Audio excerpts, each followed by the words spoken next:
তারা সামনের ভূমিকা তাদেরকে কি হবে, এটা আমার মনে হয় একটা বড় ভূমিকা, একটা প্রশ্ন থেকে যায়। এবং আমি যদি বলি ব্যক্তিগতভাবে, দেখেন নির্বাচন কমিশনের যে আইনগুলোর কথা যেটা বলা আছে, একসঙ্গে 2-এর অধিক মিডিয়ার বা গণমাধ্যমের সাংবাদিক একই ভোট কক্ষে প্রবেশ করতে পারবেন না, 10 মিনিটের বেশি ভোট কক্ষে অবস্থান না করা এবং সেখানে কারো সাক্ষাৎকার না নেওয়ার নির্দেশনা দেওয়া হয়েছে। এখন যদি এটা থাকে, এখন কথা হলো তাহলে এটা কিভাবে আপনি একটা ব্যালট বাক্স থাকবে, সেখানে ভোট থাকবে, সেই ভোটের বাইরে ভিতরে ভালো নির্বাচন, আপনাদের কমিটমেন্ট কিংবা নির্বাচন প্রধান নির্বাচন কমিশনার থেকে শুরু করে অন্তর্বর্তীকালীন সরকারের প্রধান উপদেষ্টাদের কেউ কেউ বলেন যে আমরা অবশ্যই একটি স্মরণকালের সেরা নির্বাচন আমরা দিব, উপহার দিব। কিন্তু আমরা জানি যে ভালো নির্বাচনের অন্যতম শর্ত হচ্ছে মাঠ প্রশাসন, এর উপর নির্ভর করে। এখন মাঠ প্রশাসন তো ইসি কিভাবে নিয়ন্ত্রণ করবে, এই মাঠ প্রশাসন ইতিমধ্যেই আলোচনা আছে যে মাঠ প্রশাসনের যারা কতদূর অগ্রগতি, কারণ আপনি একটু আগে বলছিলেন শুরুতে আপনার সূচনা বক্তব্যে যে আপনাদের কাজটা কিছুটা সহজ করে দিয়েছে সংস্কার কমিশন। সেই সংস্কার কমিশন যদি আপনাদের কাজ সহজ করে দিয়ে থাকে, আপনারা বলে মনে করেন বা বিশ্বাস করেন, তাহলে সেই তাদের সুপারিশগুলো কতটুকু আমলযোগ্য হলো বা কতটুকু বাস্তবায়নের পথে, সেটা তো আমাদের সামনে দৃশ্যমান করতে হবে, কিংবা আমাদেরকে এত লোক একত্র করে মত তৈরি করা যাবে না। মানে এই যে আপনি কথাটা তখন বলেছিলেন, সেই কথা এক স্বাভাবিকভাবে একটা প্রশ্ন এখন তৈরি হতে পারে যে তাহলে নির্বাচন ঘিরে এই যে একটা মবের, পরিকল্পিত মবের একটা আশঙ্কা আমরা করছি কিনা বা আপনি করছেন কিনা, তাহলে সেটা মোকাবেলায় কি পদক্ষেপ আপনি ইতিমধ্যে নিয়েছেন বা আমরা সেটা জানতে চাই। আর একটা বিষয় হচ্ছে, খুব সহজ, ভোট দেওয়া মানে তো ভোটাররা ভোট কেন্দ্রে যাবে, নির্বিঘ্নে ভোট গণনা হবে। তো সেক্ষেত্রে ভোটারদের ভোট কেন্দ্রে আনা এবং ভোট নির্বিঘ্নে ভোট গণনার নিশ্চয়তাটা, অর্থাৎ আমরা প্রায় যেটা শুনি যে ম্যানিপুলেশন করা, অর্থাৎ ভোট হয় একটা, ভোট ম্যানিপুলেশন করা একটা ব্যাপার থাকে। এইটা মানে ম্যানিপুলেশন করার এটা একেবারে স্বচ্ছ কিভাবে থাকে, এটা যাতে দেখা যায় যে ভোট কেন্দ্রে সিসি ক্যামেরা নিয়ে আলোচনা ছিল এবং ভোট কেন্দ্রের বাইরে কিংবা ভোট গণনা সরাসরি মনিটরে প্রজেক্টরে দেখানোর ব্যবস্থা রাখা, এই যে ম্যানিপুলেশনের জায়গা থেকে আমার মনে হয় এটা একটু নজর দিতে হবে। আরেকটা হচ্ছে কি, আমি আর 2টা পয়েন্ট আছে, সেটা হচ্ছে নির্বাচন সংস্কার কমিশন যেটা দিয়েছিল, আমার মনে হয় সেটা কতটা আমলযোগ্য, এটা আপনারা একটু পরিষ্কার করে দিলে এখন একটু ভালো।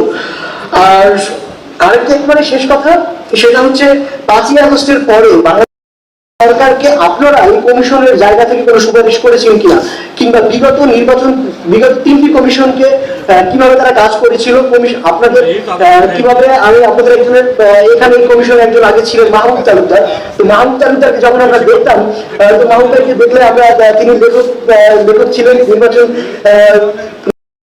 তুলে ধরব। প্রথমে আমি ধন্যবাদ জানাচ্ছি মাননীয় প্রধান নির্বাচন কমিশনার যে ইচ্ছা পোষণ করছেন, যে বক্তব্য দিয়েছেন, তাতে মনে হয়েছে যে বাংলাদেশের ভোটের আস্থা ফিরতে শুরু করেছে। আমি যে বিষয়টা আপনাদের সামনে তুলে ধরবো, এখানে বলা হয়েছে লেভেল প্লেইং ফিল্ড তৈরি। আসলে আমার পূর্ববর্তী বক্তা বলেছেন যে একটা বিশেষ দলের কিছু ডিসি এসপি আছে। আসলে নির্বাচনী মাঠ, আপনারা তো কেন্দ্রে বসে থাকেন, আমি ভোটার ছিলাম, এজেন্ট ছিলাম, নির্বাচন কর্মকর্তা ছিলাম এবং পর্যবেক্ষক ছিলাম। এই সব ধরনের অভিজ্ঞতা আমার আছে, যদিও আমি অন্য সময় পেলে কিছু বলবো, মুরব্বীদের সাথে এত কথা বলবো, সামনে এত কথা বলবো না। তো যে বিষয়টা হলো নিরাপত্তা ব্যবস্থা, আইন শৃঙ্খলা পরিস্থিতি, যে আপনারা ভোটারদের নিরাপত্তা দিতে পারতেছেন কিনা, ভোটার তার নিরাপত্তা নিয়ে সে ভোট দিয়ে আসতে পারবে কিনা, এজেন্টের নিরাপত্তা দিতে পারছেন কিনা। বিগত দিনে কি হয়েছে, এজেন্টকে ধরে নিয়ে গুম করা হয়েছে, খুলনা থেকে ধরে নিয়ে তাকে চট্টগ্রাম ছেড়ে দেওয়া হয়েছে 4 দিন পরে, এরকম ঘটনা ঘটিত হয়েছে। আর প্রিজাইডিং অফিসার বা পুলিং অফিসারদের নিরাপত্তা, আমি গত 2018 সালে একটা কেন্দ্রে রাতের বেলা গিয়েছিলাম, প্রিজাইডিং অফিসারকে এসআই বাথরুমে বন্দি করে রাখছে রাতে ভোট দেওয়ার জন্য। এসআই, যে এসআই প্রিজাইডিং অফিসারের অধীনে থাকার কথা, এসআই তাকে বন্দি করে রাখছে, সবগুলো মোবাইল নিয়ে নিচ্ছে আগে রাতে, এবং রাতের বেলা 30% ভোট ওইখানে মারতে বাধ্য করছে, আনসাররা মারছে। ওইখানে উপস্থিত কর্মকর্তা, নির্বাচন কর্মকর্তা এবং আনসাররা মেরেছে। মণিপুর উচ্চ বিদ্যালয়, আমি 2018 সালের কথা বলছি। তো এরকম ঘটনা ঘটে।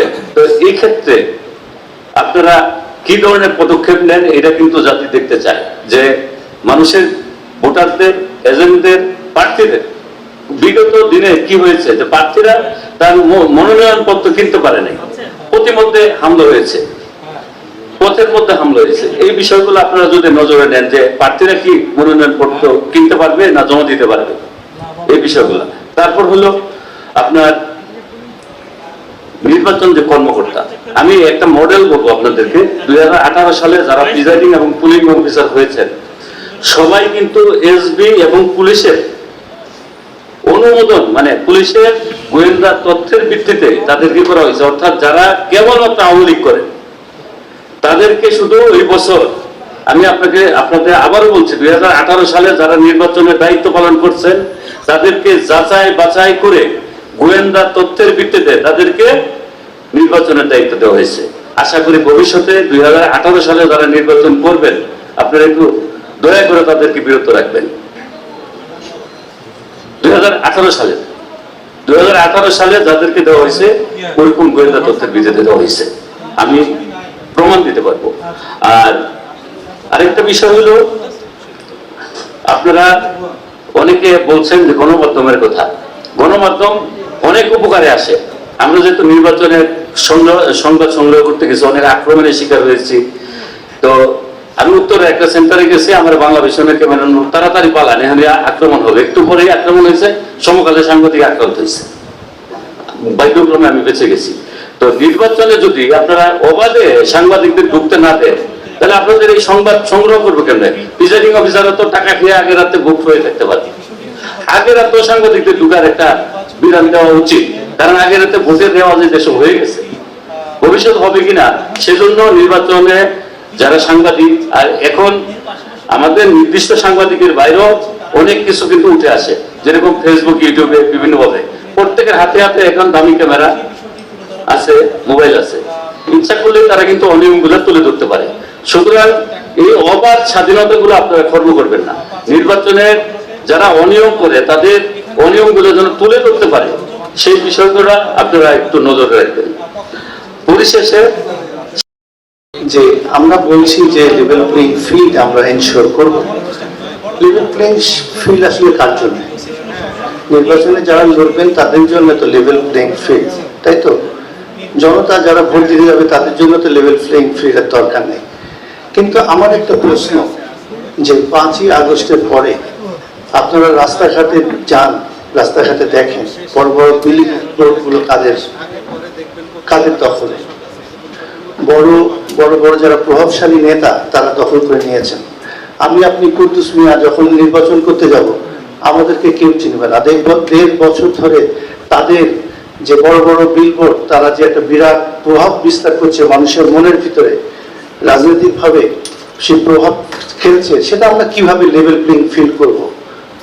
এটা তো কোনো লেভেল প্লেইং ফিল্ডের জন্য সবচেয়ে বড় বাধা হবে যে আমি 1.5 বছর ধরে আমার বড় বড় বিলবোর্ড রাস্তাঘাটে সব জায়গায়, অমুক জায়গার মাটি, শেখ নজরুল ইসলামের ঘাঁটি, এই প্রত্যেক জায়গায় আমি সোনারগাঁতে থাকি, প্রত্যেকদিন ঢাকায় আসি আবার চলে যাই, প্রত্যেকদিন দেখছি যে ভাইদের নাম আমার মুখস্থ হয়ে গেছে, তারাই তো ভোট পাবেন, কুদ্দুস মিয়া তো ভোট পাবেন না। তখন এই লেভেল প্লেইং ফিল্ডের জন্য একটা বড় ধরনের বাধা, এটাকে দূর করতে হবে। এই ধরনের বিলবোর্ড যত আছে সব মাথা নামিয়ে ফেলতে হবে, এখনই করতে হবে, এটা বড় চ্যালেঞ্জ। তারপরে আমি বলবো যে ঠিক আছে, কে নির্বাচন আসো, কতটুকু আমার পোস্টার হবে, কতটুকু কি হবে, যতটুকু আমার লড়াইয়ের যন্ত্র আছে সেগুলো নিয়ে আমি লড়তে থাকবো। আমি এই নির্বাচন কমিশনের সবচেয়ে যারা রিপোর্টার তাদের ভিতরে হয়তো মুরব্বী হব। তো আমরা অনেকদিন ধরে এখানে কাজ করে আসছি। আমরা যেটা দেখছি যে শামসুল হুদা সাহেবের সময় নির্বাচন কমিশনে অনেকগুলো সংস্কার হয়েছিল এবং সেটার মাধ্যমে একটা সুন্দর নির্বাচন হয়েছিল। সেই নির্বাচন শামসুল হুদা সাহেবের ওর পরে তো আসলেন, সেই নির্বাচনে তো আমরা সবাই মানে হ্যাঁ, তো সেই আমরা বিতর্ক না করি, পরে আমরা বিতর্ক না করি, নির্বাচন প্রার্থী নিয়ে কোনো কিছু বলার প্রায় থাকে না। এটা আমরা আগে দেখেছি, এটা খুবই ইচ্ছাকৃতভাবে পরিকল্পিতভাবে এটা ডিলে করা হয়।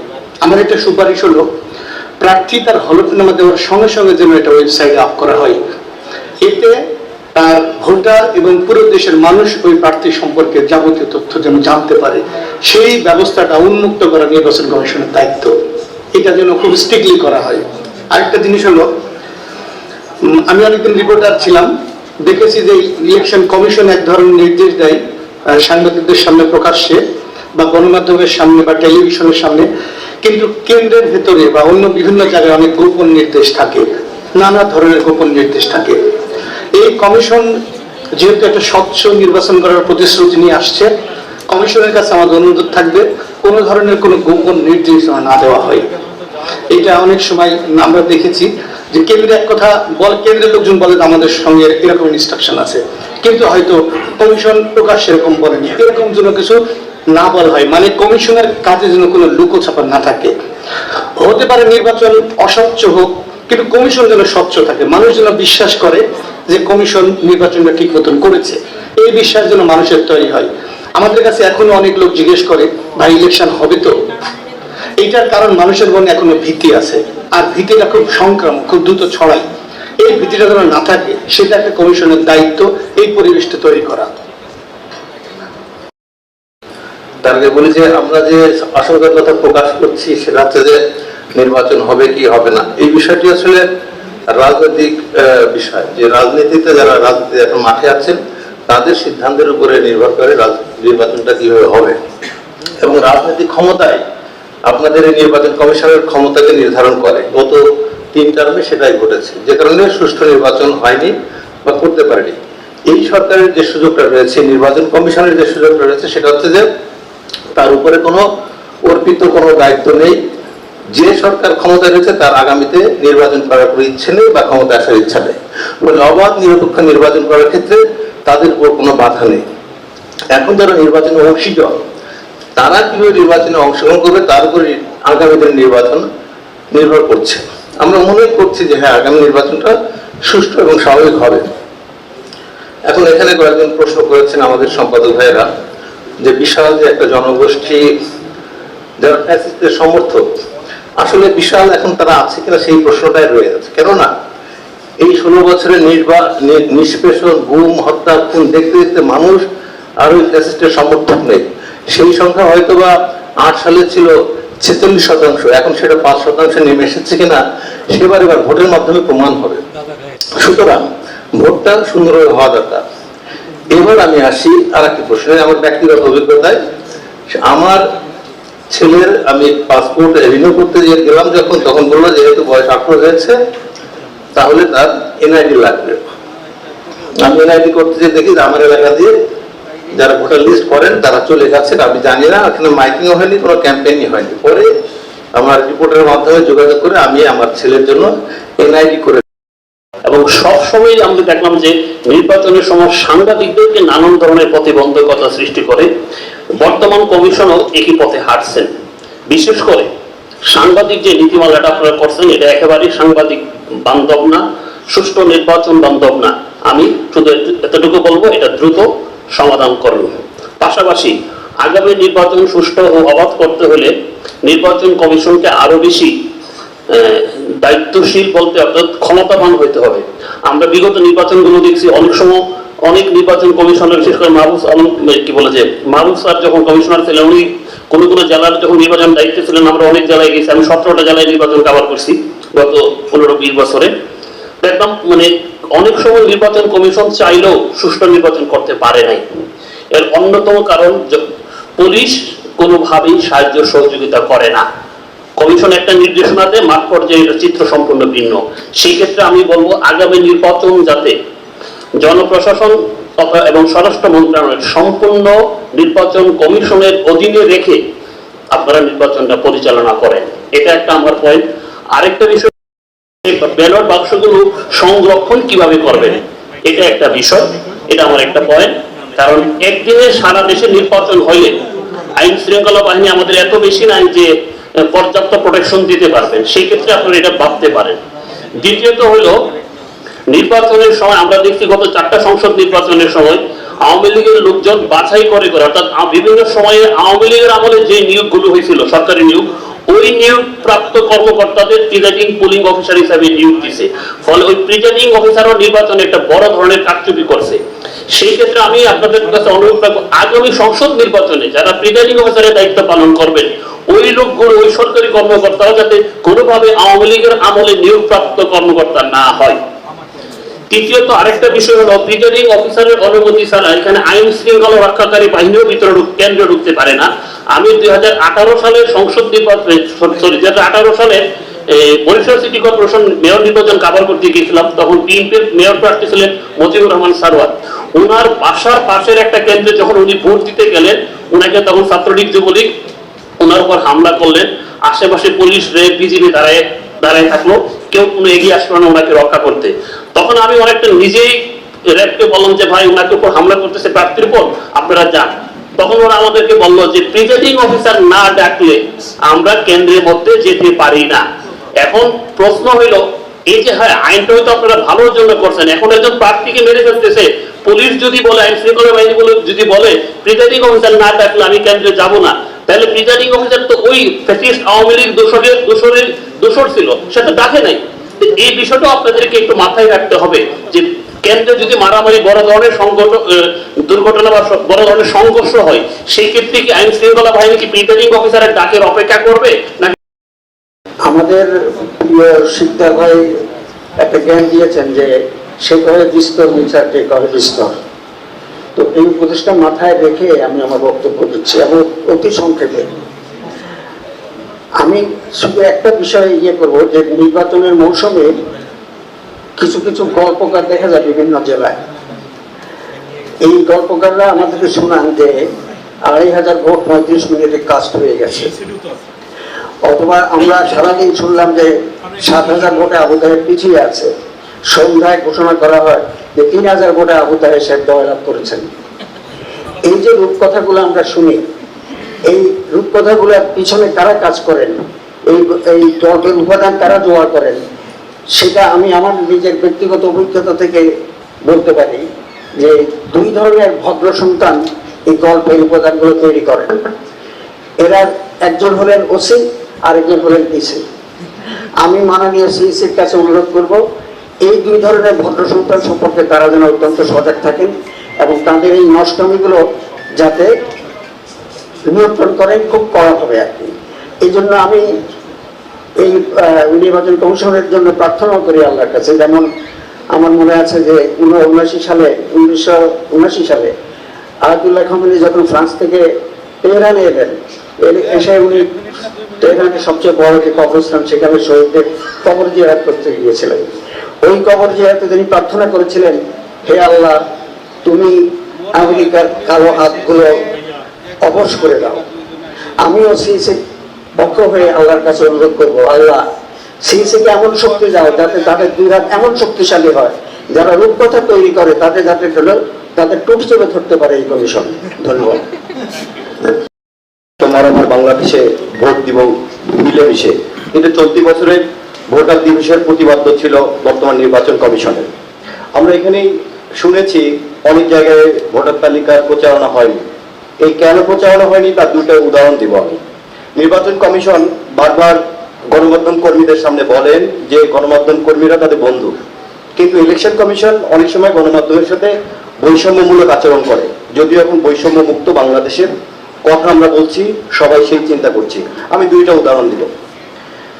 যখন সাংবাদিকরা তাদের কাছে কোশ্চেন করেন, অনেক সময় তারা খেপে যান, আমরা পাল্টা কোশ্চেন করতে পারি না, এমনকি ফ্যাসিস্ট আখ্যাও দেওয়া হয়। সেটা সব ক্ষেত্রে না। দুই নম্বর হচ্ছে, বর্তমান নির্বাচন কমিশন সিসি মহোদয় বলেছেন তারা প্রচারণা চান অনেক কিছু, কিন্তু আমরা বৈষম্য দেখেছি। বাংলাদেশে পত্রিকাগুলোর সার্কুলেশন রয়েছে, সেটা সরকারি বেসরকারি বিভিন্নভাবে নির্ধারণ হয়। ইলেকশন কমিশন 3 থেকে 4 লাখ 5 লাখ সার্কুলেশন পত্রিকায় অ্যাড না দিলেও 5000 10,000 সার্কুলেশন পত্রিকায় নিয়মিত অ্যাড দিচ্ছেন। তাহলে সরকারি টাকায় আপনি অ্যাড দিচ্ছেন, এই প্রচারণাটা কিভাবে পাবেন? এটা আমার প্রশ্ন। এবং এই অ্যাডের পিছনে অনেক বাণিজ্য হয়, এটা সকল সাংবাদিকরা জানেন। তা আমি আশা করব ইলেকশন কমিশন যাতে এই বৈষম্যগুলো আগামী দিনে দূর করে। 2 নম্বর, পোস্টার ব্যালট প্রবাসীদের জন্য ভোট ব্যবস্থা করা হচ্ছে। তবে আমি গণমাধ্যম কর্মী হিসেবে একাধিকবার ইলেকশন কমিশনকে বলেছি যে আমরা গণমাধ্যম কর্মীরা ভোট অধিকার থেকে বঞ্চিত। আমি ব্যক্তিগতভাবে 4টা নির্বাচন কভার করেছি 9 থেকে। আমি কখনো ভোট দিতে পারিনি। কেন পারিনি? আমি তো এই পোস্টাল ব্যালটের অন্তর্ভুক্ত না। আমি অনুরোধ করব, যেহেতু বর্তমানে আরপিও আইন মন্ত্র ভ্যাটিং এর জন্য রয়েছে, প্রয়োজন বোধে গণমাধ্যম কর্মীদেরকে এই পোস্টাল ব্যালটের আওতায় আনা হোক, যাতে আমরা গণমাধ্যম কর্মীরা এই যে ভোট না দেওয়ার যে বঞ্চনা, এখান থেকে মুক্তি পেতে পারি। এবং অনুরোধ করব সেই সঙ্গে পোস্টাল ব্যালটে যারা অন্তর্ভুক্ত, এখানে আইন শৃঙ্খলা বাহিনীর সদস্যরা রয়েছে, নির্বাচন কমিশনের কর্মকর্তা রয়েছেন, এবং তাদের পরিবারকে যেন অন্তর্ভুক্ত করা হয়। কারণ একজন আইন শৃঙ্খলা বাহিনীর সদস্য যখন দায়িত্বে থাকেন, উনি এবং ওনার পরিবার কেউ ভোট দিতে পারেন না। আইনে রয়েছে শুধু উনি দিতে পারবেন, ওনার পরিবার নাই। এই জন্য আমি বলবো পরিবার শব্দটা অন্তর্ভুক্ত করার জন্য পোস্টাল ব্যালটে যারা ভোট দিতে পারবেন, ইনক্লুডিং গণমাধ্যম কর্মী সহ। 3 নম্বর বিষয় হচ্ছে, আমি ইলেকশন কমিশন কভার করি, এখানে একটা সংগঠন আছে, সব ক্ষেত্রে আমরা একটা প্রশ্নের সম্মুখীন হই, নির্বাচন হবে কি হবে না, এটা সবাই প্রশ্নের সম্মুখীন হয়। আমি আশা করব ইলেকশন কমিশন এটা নিয়ে, অন্তত নির্বাচন নিয়ে যত ধরনের কথা আছে তাদের অন্যান্য বিষয় নিয়ে গণমাধ্যমকে অন্ধকারে রাখছেন। তখন সচিব মহোদয় আমাকে বলেছিল, তাহলে আপনি কি আলোর পথে আসছেন কিনা। আমি প্রশ্ন করার রাইট রাখি, আমি রাষ্ট্রের নাগরিক, সেক্ষেত্রে আমি প্রশ্ন করব, আপনি উত্তর দিতে পারলে দেবেন, না হলে এড়িয়ে যাবেন। 3 নম্বর বিষয় হচ্ছে নির্বাচনী সংলাপ হয়। 2008 সালে 9ম সংসদের আগে সংলাপ হয়েছে, সেই সংলাপের বই আকার প্রকাশ হয়েছে, কিছু বাস্তবায়ন হয়েছে। এ পর্যন্ত যতগুলো সংলাপ হয়েছে, একটা সংলাপের কয়টা জিনিস বাস্তবায়ন হয়েছে গণমাধ্যম কর্মী হিসেবে আমি বিশ্লেষণ করেছি, হাতে গোনা 4-5টা। এবং এখানে যারা আছে, এইটা ডাকাতি বা চুরি করেছিল তা না, তারা কিন্তু এমন সংসদ গড়ে তুলেছিল যে সংসদ কোনোভাবেই, এটা যদি ফেয়ার ইলেকশনও হতো তাহলেও এই সংসদগুলো কিন্তু কার্যকর থাকতো না, কার্যকর হতো না। কারণ আমরা দেখেছি বাংলাদেশে যে রূপান্তর ঘটেছে, এই যে ক্ষমতা কুক্ষিগত করার যে চর্চা, সেই চর্চার মধ্য দিয়ে বাংলাদেশের যে রূপান্তর ঘটেছে, সেই রূপান্তরের মধ্য দিয়ে এক ধরনের যারা রাজনৈতিক নেতা নন, জনপ্রতিনিধি নন, তারা কিন্তু সংসদে আসার পথ পেয়ে গেছেন। তার ব্যবসায়ীদের হাতে বেশিরভাগ আসন চলে গেছে, তারা সংসদে বসেছেন। এবং আমরা দেখেছি ওই যে একদলীয় বা একতরফা যে সংসদ, সেখানেও সংসদ সদস্যরা ঘুমিয়ে কাটিয়েছেন। কোনো আইন প্রণয়ন বিষয়ে তাদের কোনো বলার কিছু ছিল না। এরকম দেখেছি যে কোনোভাবেই তারা হ্যাঁ বা না, তাদের হুইপরা বা তাদের দল যেভাবে বলছে সেভাবেই তারা হলো তাদের সম্মতি জ্ঞাপন করে গিয়েছে। ফলে এই ধরনের সংসদ, আমি মনে করছি সুষ্ঠু নির্বাচনই শুধু বিষয় না, আমরা নির্বাচনের দিন যে ভোটটা খুব সুন্দর হলো সেটাই শুধু বিষয় না, নির্বাচনের আগে আমরা যদি আমরা অবশ্যই গণতান্ত্রিক প্রক্রিয়ার মধ্যে ঠিক করে দিতে পারবো না যে কে প্রার্থী হবে, প্রার্থী শিক্ষিত হবে কিনা, উচ্চ শিক্ষিত হবে কিনা, আইন প্রণয়ন বিষয়ে তিনি অভিজ্ঞ হবেন কিনা, বা তিনি হলো সংবিধান বিষয়ে অভিজ্ঞ থাকবেন কিনা। কিন্তু আমরা একটা জিনিস করতে পারি, এই যে নির্বাচন কমিশন, এই কমিশনের প্রতি সবার আস্থা আছে, এবং এই কমিশনের প্রতি কিন্তু এখনো এই কমিশনকে নিয়ে কোনো বড় ধরনের বিতর্ক দেখা যায়নি। এবং আমরা একটা জিনিস আশা করব যে নির্বাচনের আগে যে টাকার খেলা, সেই টাকার খেলা, অর্থ ব্যয়, ভোটার কেনা এবং নানান খাতে টাকা ব্যয় করা, এই জিনিসটা যদি কঠোরভাবে বন্ধ করা যায়, এই সরকারের সহযোগিতা এবং নির্বাচন কমিশনের যে কার্যক্রমের মধ্য দিয়ে, তাহলে হয়তো আমরা জনপ্রতিনিধিদেরকে নির্বাচিত হয়ে আসতে দেখব, যারা এখন থেকেই হিসাব করছেন যে নির্বাচন, তারা মনোনয়ন কিনবেন, তারপরে ভোট কিনবেন, ডিসিএসপি কিনবেন, ওসি কিনবেন, তাদেরকে যেন আমরা নির্বাচনের আগেই আইন প্রয়োগ করে, নির্বাচনী বিধি প্রয়োগ করে তাদেরকে থামাতে পারি। তাহলে অন্তত একটা অর্থপূর্ণ সংসদ আমরা সামনে হয়তো পেতে পারি। রিসেন্টলি যে ঘোষণাগুলো আসলো এবং এটার পরিপ্রেক্ষিতে বিভিন্ন ধরনের সহিংসতার ঘটনাও আমরা দেখছি আর কি। তো এই সীমানা জটিলতাটা নিরসন করাটা নিয়ে একটু আমরা পদক্ষেপ নিলে পরে ভালো হবে। আর আরেকটা বিষয় ছিল যে নির্বাচনী আচরণ বিধি লঙ্ঘনের যে আমরা অনেক সময় দেখি আচরণবিধিটা আসলে একটু ক্লিয়ার করা দরকার আর কি সবার কাছে আর কি, যে আচরণবিধি লঙ্ঘন হলো এবং এটার সাথে আচরণবিধি লঙ্ঘন হলে পরে যে শাস্তি বা জরিমানা বা যেটা হয় সেটা যাতে একটা দৃশ্যমান পর্যায়ে আসে, তাহলে হচ্ছিল যে আচরণবিধিগুলো লঙ্ঘন করাটা একটু কমবে বলে আমার মনে হয়। আর গণমাধ্যম কর্মী হিসেবে আমি যেটা বলি, যেটা আপনি ভাই যেটা বললেন আর কি, যে গণমাধ্যম কর্মীদের আসলে আরো অবাধ একটু ভোট কেন্দ্রে এবং এই সংশ্লিষ্ট সংবাদ সংগ্রহের ক্ষেত্রে আরো স্বাধীনতা এবং আরো সহজলভ্য করা দরকার। এই আর আরেকটা বিষয় যেটা সেটা হচ্ছে যে নির্বাচনী উৎসব, যে আমাদের ইয়া ভাই বললেন আর কি, অ্যাকচুয়ালি নির্বাচনী আমেজ বা উৎসব যেটাকে বলে আর কি, এটা মানে এখনো মনে হয় সাধারণ লোকের মধ্যে এখনো ওভাবে পরিলক্ষিত হয় না। তো এইটাকে কমিশন যদি একটু জোরালোভাবে নজর দেয় তাহলে আগামী নির্বাচনটা আরো অনেকের কাছে সবার কাছে গ্রহণযোগ্য হবে। সবাইকে ধন্যবাদ। এক্ষেত্রে আমাদের কোনো স্পেসিফিক নীতিমালা আছে কিনা বা আমরা করবো কিনা এই বিষয়ে একটু বলতে চাই। যে সম্প্রতি যে কানাডা ইলেকশন হয়েছে, কানাডা ইলেকশন হওয়ার আগে তারা রোমানিয়া, ব্রাজিল, গ্যাবন এবং আমেরিকা এই 4টা দেশের ইলেকশনকে সামনে রেখে মডেল রেখে তারা একটা নীতিমালা তৈরি করেছে এবং সেটার নাম দিয়েছিল AI in the ballot box. এখানে তারা স্পেসিফিক 4টা বিষয়কে নির্ধারণ করেছিল যে প্রথমত নির্বাচনের সময় এআই ব্যবহারে আইনি নিয়ন্ত্রণ জরুরি, ডিপ ফেক, বিভ্রান্তিকর প্রচার, ভোটার লক্ষ্য করে ডিজিটাল আক্রমণ প্রতিরোধে স্পষ্ট আইন তৈরি করতে হবে। দ্বিতীয় নীতিমালায় ছিল রাজনৈতিক দলগুলোর জন্য এআই ব্যবহার সংক্রান্ত আচরণবিধি প্রণয়ন করতে হবে। কোনো কন্টেন্ট গ্রহণযোগ্য, কোন কন্টেন্ট গ্রহণযোগ্য এবং কোনটি নয়, এই সীমারেখা না থাকলে প্রযুক্তি হয়ে উঠতে পারে বিভ্রান্তিকর। 3 নম্বর হচ্ছে নির্বাচনকালীন স্বাধীন পর্যবেক্ষক দল গঠন করা উচিত যারা এআই ভিত্তিক খুব হুমকি শনাক্ত এবং প্রতিরোধে কাজ করবে। করছি, কিন্তু আমার প্রশ্ন হচ্ছে জেনজিদের ভোট কেন্দ্রে আনার জন্য আমরা কি কোনো উদ্যোগ আলাদাভাবে নিচ্ছি কিনা? এটা খুবই গুরুত্বপূর্ণ এই কারণে যে জেনজির যে মানসিকতা, তাদেরকে ভোট কেন্দ্রে আনাটা কিন্তু একটা বড় চ্যালেঞ্জ হয়ে দাঁড়াতে পারে। আমি নিজে জাহাঙ্গীরনগর স্টুডেন্ট, সাবেক স্টুডেন্ট। আমি জাহাঙ্গীরনগরের যে সাম্প্রতিক ইলেকশনটা হলো সেখানে আমি দেখলাম যে আমাদের যে মেয়েদের ভোট হলগুলো ছিল, ভোটের 2 দিন আগে থেকে মেয়েরা কিন্তু বাসায় চলে গেছে, তারা যায়নি। আপনি দেখবেন যে 100 ভোটেও অনেক প্রার্থী জিতেছে। কারণ কি? তারা মনে করেছে এখানে ভোট দেওয়ার দরকার নেই। এখন আমাদের জাতীয় নির্বাচনে যদি এআই এর আমাদের যে জেনজি যারা আছে তারা যদি মনে করে আমি ইলেকশনে ভোট কেন্দ্রে যাবো না, আপনি কিন্তু টেনেও আনতে পারবেন না, কারণ তারা তাদের মানসিকতা টোটালি আলাদা। এদের উপর আমার একটু পড়াশোনার সুযোগ হয়েছে। সারা পৃথিবী জুড়ে কিন্তু জেনজিরা এখন সামনে এগিয়ে আসছে এবং এটা কিন্তু একসময় হান্টিংটন বলেছিলেন ক্ল্যাশ অফ সিভিলাইজেশন, এখন আসলে চলছে ক্ল্যাশ অফ জেনারেশনস। সারা পৃথিবী জুড়ে দেখবেন জেনজিরা কিন্তু আলাদা একটা জগৎ তৈরি করে ফেলেছে। তো তাদেরকে নিয়ে আমরা নির্বাচন কমিশন থেকে কোনো স্পেসিফিক গাইডলাইন পাবো কিনা সেটা আমাদের একটু জানা দরকার। কারণ আমি একটু আমার ব্যক্তিগত একটা অভিজ্ঞতা বলতে পারি, যেটা হচ্ছে যে এই আন্দোলনের সময় থেকে, গত জুলাইয়ের আন্দোলনের সময় থেকে পরবর্তী সময় আমি সারা বাংলাদেশ ঘুরে অন্তত 10,000-এরও বেশি গ্রাফিটির ছবি তুলেছি সারা বাংলাদেশে। তো তাদের যে চিন্তা ভাবনা, সেটা সেই চিন্তা ভাবনার সাথে আমাদের চিন্তা ভাবনা আকাশ পাতাল পার্থক্য।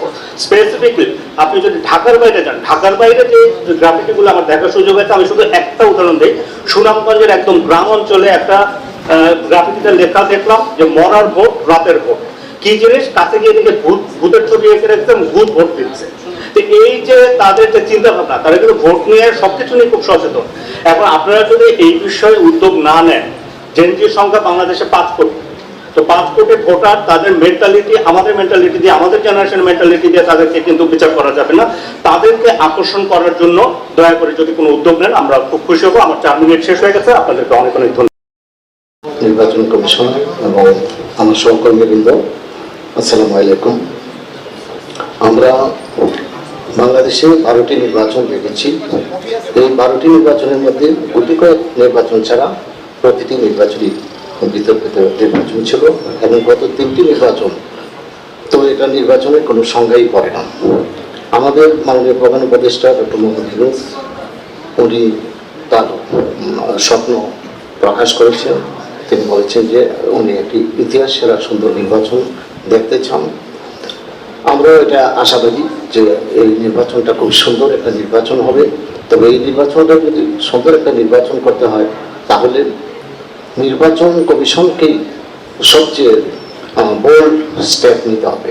কারণ আমাদের এখানে যেমন সরকার বলেন বা যে কোনো প্রতিষ্ঠানই বলেন, গভর্ন না করার কারণে কিন্তু সবকিছু দেখতে হয়ে যায়। তা আমার মনে হয় যে ক্ষমতাকে প্রয়োগ করতে হবে। আপনার উপর যে ক্ষমতা অর্পণ করা আছে সেই ক্ষমতা যদি সঠিকভাবে প্রয়োগ করা যায়, যেমন মেরুদণ্ড, আমার হাসান ভাই যেটা বললেন যে মেরুদণ্ড শক্ত করে সেটা যদি করা যায় তাহলে এটা সম্ভব। আমার পছন্দ 91 নির্বাচন এবং 79 পার্লামেন্ট। এই 79 পার্লামেন্ট যে একটা ভাইব্রেন্ট পার্লামেন্ট, এখানে যে সব ধরনের নেতৃবৃন্দ এই পার্লামেন্টে এসেছিল এবং খুবই সুন্দর। এই ধরনের পার্লামেন্ট বাংলাদেশে হয় নাই। তো আমি আশা করি যে 91 নির্বাচনটা যদি আমরা করতে পারি তাহলে প্রধান উপদেষ্টা যেটা বলেছেন যে ইতিহাস সেরা নির্বাচন, সেই আমরা এই সুন্দর নির্বাচন হতে পারে। আর আরেকটা জিনিস হচ্ছে যে নির্বাচনটাকে প্রতিযোগিতামূলক নির্বাচন করতে হবে। সেখানে অন্যান্য আমরা মিডিয়া তো আছি, সেক্ষেত্রে ইলেকশন কমিশনকে এগিয়ে আসতে হবে, যেমন লেভেল প্লেইং ফিল্ড এবং দলগুলোকে প্রতিযোগিতার মধ্যে যদি ফেলা যায় তাহলে এটা সম্ভব। তাহলে এই যে ভোটার আসবে কিনা বা উপস্থিতি কেমন হবে এই দুশ্চিন্তাটা আমাদের আর থাকতে হবে। তো আমি মনে করি যে এইবার এই দুশ্চিন্তাটা হবে না, কারণ গত 3টা নির্বাচনে মানুষ ভোট দিতে পারে নাই এবং উৎসাহের সঙ্গে তারা ভোট কেন্দ্রে আসবে এবং ভোট দেবে। এবং আমরা যদি এই যে গণভোটের যে কথা বলা হচ্ছে, এই গণভোট এবং আমাদের যে সংসদ নির্বাচনের ভোট যদি একই দিনে হয় তাহলে আমার মনে হয় যে দ্বিগুণ উৎসাহ এই ভোট কেন্দ্রে ভোটাররা আসবে। এখানে আমার একজন সহকর্মী সাজ্জাদ শরীফ আশঙ্কা প্রকাশ করেছেন যে এবার সবচেয়ে বেশি শক্তি ও টাকার খেলা হয়। আমি ওনার সঙ্গে দ্বিমত প্রকাশ করি যে আসলে আমরা বাংলাদেশে গত প্রায় 50 বছর ধরে যে কালচার দেখেছি, বিশেষ করে যে দলটিকে এখন কার্যক্রম নিষিদ্ধ, বিশেষ করে এই দলটির মধ্যে বেশি চর্চা আমরা দেখেছি যে 60 থেকে 70%। তো আমার মনে হয় যে ওই দল যদি এইবারে নির্বাচনে না থাকে তাহলে এই আশঙ্কাটা আমাদের 60 থেকে 70% আশঙ্কা কম হবে। তবে এটা না যে এটা যে কোনোভাবেই যেন এই জিনিসটা না হয়, সেদিকে ইলেকশন কমিশনকে দেখতে হবে যে এই টাকার খেলা এবং বেশি শক্তির যেন না হয়। নির্বাচন কমিশন শক্ত স্টেপ নেবে। আরেকজন আমার এখানে আমার সহকর্মী মুস্তফা বলেছেন যে একজনই কি সব, উনি প্রশ্ন তুলেছেন। আমি মনে করি আসলে একজনই সব। এই একজন যদি অ্যাটলিস্ট একটা নির্বাচন ভালোভাবে করতেন, 24 ইলেকশনটা যদি সবাইকে নিয়ে ইলেকশনটা করতেন, আজকে কিন্তু আমরা জুলাই বিপ্লব করতে হতো না। একইভাবে আমাদের যে অর্থনৈতিক সেক্টরটা একদম ধ্বংস হয়ে গেছে। 10-12টা গ্রুপ, 10-12টা বিজনেস গ্রুপ, এর মধ্যে একদম ব্যাংকিং সেক্টরটাই একটা গ্রুপ, গ্রুপ। তো এই জন্য আমাদেরকে সতর্ক থাকতে হবে। আর একটা ট্রান্সপারেন্ট ইলেকশনের জন্য আসলে মিডিয়াকে আপনাদের সহযোগী হিসেবে নিতে হবে। মিডিয়া যদি সহযোগী হয়, মিডিয়া যদি সব জায়গায় থাকে, তাহলে আমার মনে হয় যে একটা ট্রান্সপারেন্ট ইলেকশন আমরা করতে পারবো। আমি এই বলে শেষ করছি। আল্লাহ হাফিজ। বলেছেন গুরুত্বপূর্ণ পয়েন্টগুলো চলে এসছে। তারপরেও গণমাধ্যম কর্মী হিসাবে আমি একটা পয়েন্ট রিপিট করতে চাই, সেটা হলো যে ভোট কেন্দ্রে সাংবাদিকদের অবাধ প্রবেশ। ভোট কেন্দ্রে ঢুকে এবং তাদের দায়িত্ব পালন করতে গিয়ে সাংবাদিকরা যাতে কোনো রকম হয়রানির শিকার না হন এবং তাদের নিরাপত্তা যেন নিশ্চিত করা হয়, আমি ইলেকশন কমিশনের কাছে এটাই অনুরোধ জানাবো। Thank you. কিন্তু এই জেলা প্রশাসকরা ছিলেন, আপনারা যখন আগামীতে রিটার্নিং অফিসার নিয়োগ দেবেন, আমি মনে করি সেই জায়গায় আপনাদের নিজস্ব কর্মকর্তা আছে, সেখান থেকে যদি নিয়োগ দেওয়া হয় তাহলে কিন্তু নির্বাচনে অনেকটা স্বচ্ছতা থাকবে এবং আপনাদের কন্ট্রোলটাও থাকবে। যেহেতু আপনাদের নিজস্ব অফিসার, সে থেকে আপনারা কন্ট্রোল করতে পারবেন। এই জায়গাটা আমার মনে হয় ইলেকশন কমিশনকে জোর দেওয়া উচিত। যদিও সব জেলা হয়তো আপনাদের অফিসার নিয়োগ সম্ভব না হলেও অর্ধেক নির্বাচন আসলে যদি আপনাদের অফিসারদের থেকে রিটার্নিং অফিসার করা হয় তা ইলেকশনের স্বচ্ছতা নিশ্চিত হবে। এর পরবর্তীতে আমরা আরো কয়েকটি বিষয় দেখেছি যে সোশ্যাল মিডিয়া বা বেশ কিছু গণমাধ্যমে আপনারা দেখবেন যে বিগত সময়ে ফ্যাসিবাদ সরকার মাদ্রাসা এবং ইসলামী ব্যাংক, সেখান থেকে কিন্তু প্রেজাইডিং অফিসার, সহকারী প্রেজাইডিং অফিসার, পয়েন্টিং অফিসার এগুলো নিয়োগ দিত না। এটা তারা অন্যায় করেছে। বর্তমান কমিশন সিদ্ধান্ত নিয়েছে সেখান থেকে ওনারা নিয়োগ দিবেন। কিন্তু এখানে একটি বিষয় আছে খুবই গুরুত্বপূর্ণ, যে যদি আমরা দেখি যে ইসলামী ব্যাংক একটি রাজনৈতিক দলের মতাদর্শে বিশ্বাসী কর্মকর্তারা, অবশ্যই সেখান থেকে নিয়োগ দিতে হবে। তবে রাজনৈতিক পরিচয়টা একটু নিশ্চিত করা প্রয়োজন ইলেকশন কমিশনের, অবশ্যই এটা নিশ্চিত করা জরুরি। আমরা যদি দেখি যে ইলেকশন কমিশন একটি গুরুত্বপূর্ণ সিদ্ধান্ত নিতে যাচ্ছে, সেটি হলো যে out of country voting strategy development implementation, OCB SDI যে প্রজেক্টটা আপনি নিয়েছেন, এই প্রজেক্টটা যিনি হলো টেন্ডার পেয়েছেন তিনি বিগত ফ্যাসিবাদ মন্ত্রীর এক আত্মীয়, এটা আমাদের কাছে মেসেজ আছে। আপনি এখানে একটু বিশেষ নজর দিবেন বলে আমরা প্রত্যাশা করি। পাশাপাশি যে প্রবাসী ভোটার যে কার্যক্রমটা আপনার চলমান রেখেছেন বা করবেন, এটি কিন্তু এখনো আমরা জানি যে আমাদের বাংলাদেশের বিভিন্ন দূতাবাসে কিন্তু এখনো সেভাবে কোনো পরিবর্তন আসেনি। বলা যায় যে সেখানে বড় ধরনের একটি মানে বিগত সময়ে প্রশাসনের লোকজন বসে আছে। এই জায়গায় ইলেকশন কমিশনকে যখন এই কার্যক্রমটা পরিচালনা করতে হবে, সেই জায়গায় আমার মনে হয় এই প্রশাসনিক পরিবর্তনের প্রয়োজন আছে। আমরা যদি আরো কয়েকটা বিষয় দেখি যে ইলেকশন কমিশনের যেমন হলফনামার বিষয় আছে, কমিশনের উচিত হবে যে আগামীতে বিশেষ করে যে হলফনামা প্রার্থীরা দিবেন, এই হলফনামাটা প্রত্যেকটি নির্বাচনী আসনই প্রার্থীদের নিয়ে ভোটারদের উপস্থিতিতে একটি সংলাপ করা যায় কিনা। হয় যে ইলেকশন কমিশনের সাথে সাধারণ মানুষের যে যোগাযোগটা বা আস্থাটা সেটা আরো বাড়ত। এবার যে আরপিও সংশোধনের জন্য পাঠানো হয়েছে, সেখানে আর্টিকেল 12 বলা হচ্ছে যে ফেরারি যারা হবেন তারা ভোটার প্রার্থী হতে পারবেন না। আমি মনে করি যে এটার একটা মিসইউজ হওয়ার যথেষ্ট সুযোগ রয়েছে, কারণ আমাদের দেশের বিচার বিভাগ এবং প্রশাসন, পুলিশ প্রশাসন কিভাবে চলে এটা আমরা সবাই মোটামুটি জানি। সেই জায়গা থেকে আপনার একজন মানুষকে ফেরারি ঘোষণা করা এটা খুব অল্প সময়ের মধ্যে সম্ভব, এবং এর ফলে আপনার অনেককে নির্বাচন থেকে উদ্দেশ্যপ্রণীতভাবে সরিয়ে ফেলার সুযোগ রয়েছে, যেটাতে একটা জটিল আকার ধারণ করতে পারে। আগে অনেকগুলো প্রস্তাব ছিল যে নির্বাচন কমিশনের অধীনে জনপ্রশাসন, স্বরাষ্ট্র সহ বেশ কয়েকটি মন্ত্রণালয় রাখা।